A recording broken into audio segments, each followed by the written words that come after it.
વાંસદાથી વિદાય. દીવાનજીએ બધા સાધુને ચાદરો ઓઢાડી અને ભગતજીને સઘળો પોશાક અર્પણ કર્યો અને 100 રૂપિયા ધર્યા. પરંતુ ભગતજીએ તે ન લીધા.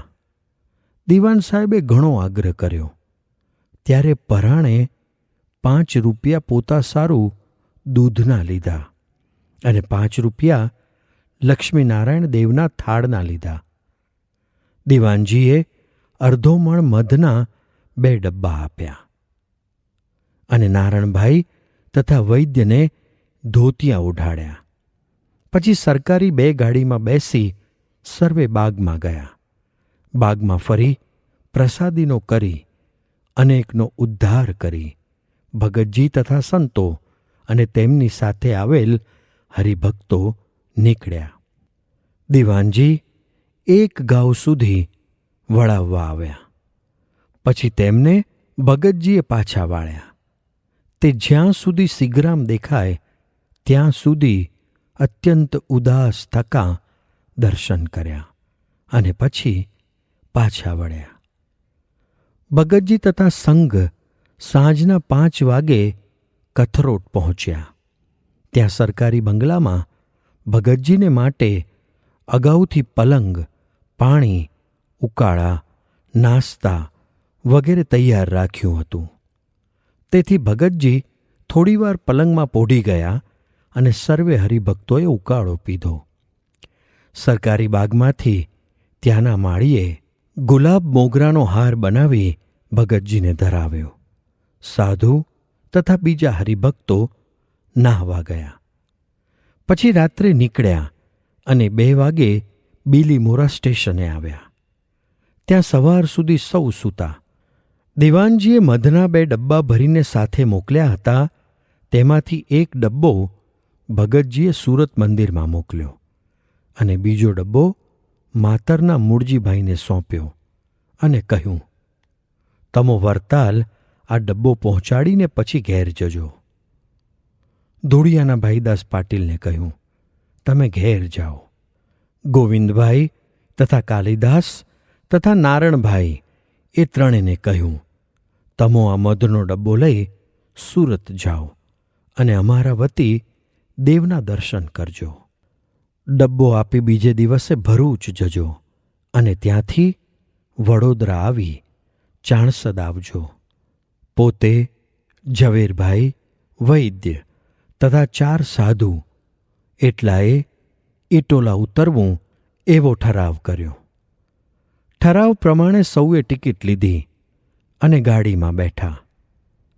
ત્યારે ભગતજીએ કાલિદાસને કહ્યું, તમારા ભેગા ભગવાન છે એમ મને લાગે છે. જુઓને કાલે ક્યાં હતા અને આજે ક્યાં છીએ એમ વિનોદ કર્યો.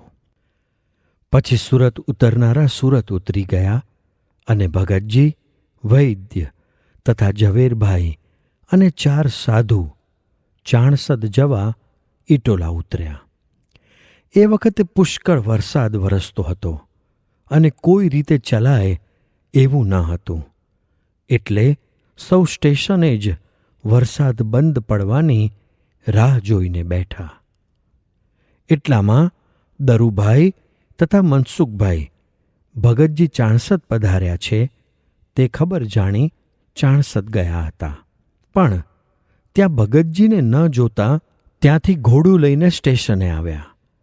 ત્યાં ભગતજી, સંતો તથા હરિભક્તો બેઠા હતા. પછી ભગતજીને ઘોડી ઉપર બેસાડ્યા અને સૌ ત્યાંથી નીકળ્યા. વિશ્વામિત્રી નદી આવી એટલે દરુભાઈએ ભગતજીને ખભા ઉપર ઉચકીને નદી પાર ઉતાર્યા. ભગતજીના વસ્ત્રો સર્વે પલળી ગયા હતા. એ પ્રમાણે ચાણસદ પહોંચ્યા. અહીં આવ્યા પછી ભગતજીને કોરા વસ્ત્ર પહેરાવીને સગડી કરી ખૂબ શેક કર્યો. બીજે દિવસે નારાયણભાઈ સુરત, વડોદરા થઈને શિવશંકરભાઈને લઈને ચાણસદ આવ્યા. ભગતજી ચાણસદ પધાર્યા છે તે ખબર મળતાં વડોદરાથી માવસંગ ભગત તથા શંકરભાઈ આવ્યા. ઠાસરાવાળા મોતીલાલ પણ આવ્યા. આમ હવે મુમુક્ષુઓનો પ્રવાહ વરસાદ હોવા છતાં પણ ચાણસદ તરફ ઉપડ્યો.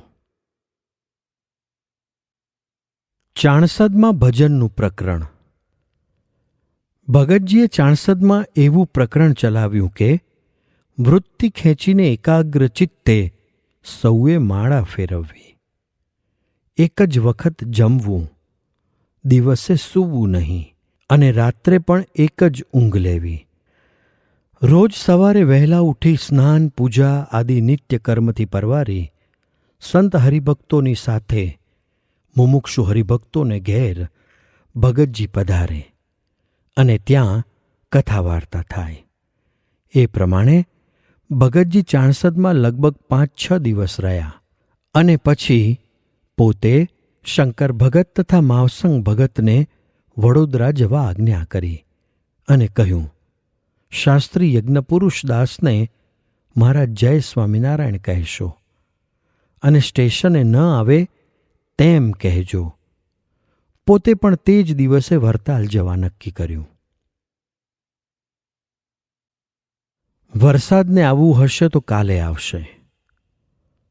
વરસાદ ઘણો જ હતો એટલે વૈદ્યે ભગતજીને કહ્યું, આજે આપ ન જાઓ તો સારું, કારણ કે વરસાદ ઘણો થવા સંભવ છે.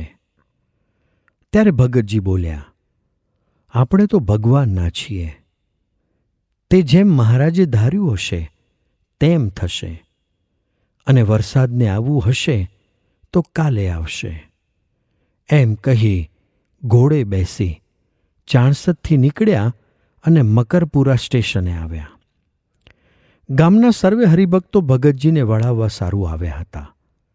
ભગતજીને ઘોડી ઉપરથી ઉતરતાં પગે વાગ્યું હતું.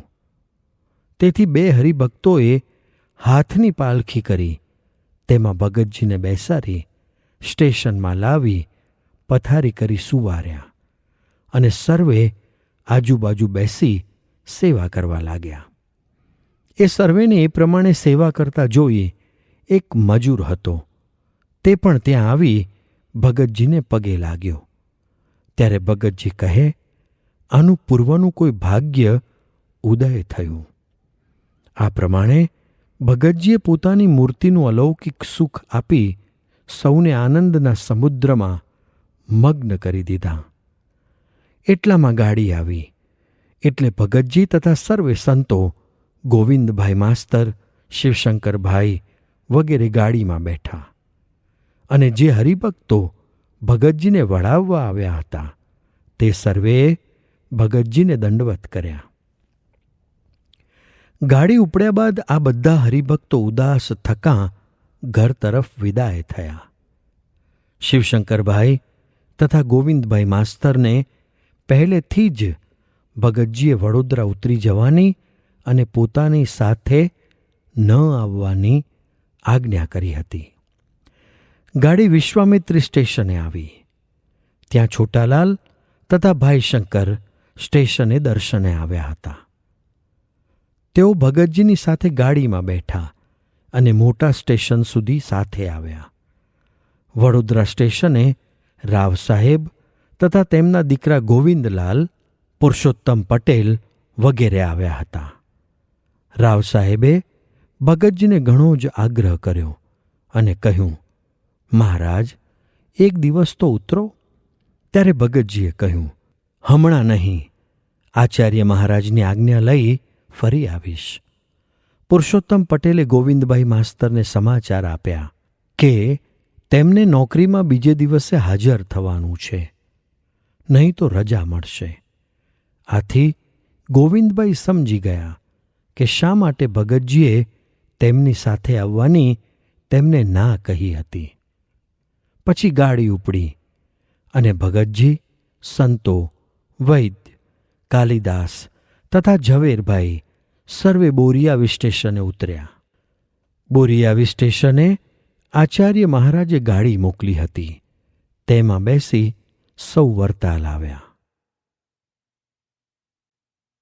વાંસદાથી વરતાલ આવ્યા. વરતાલ આવી ઠાકોરજીના દર્શન કરી ભગતજી મહારાજના દર્શન કરવા સભામાં ગયા.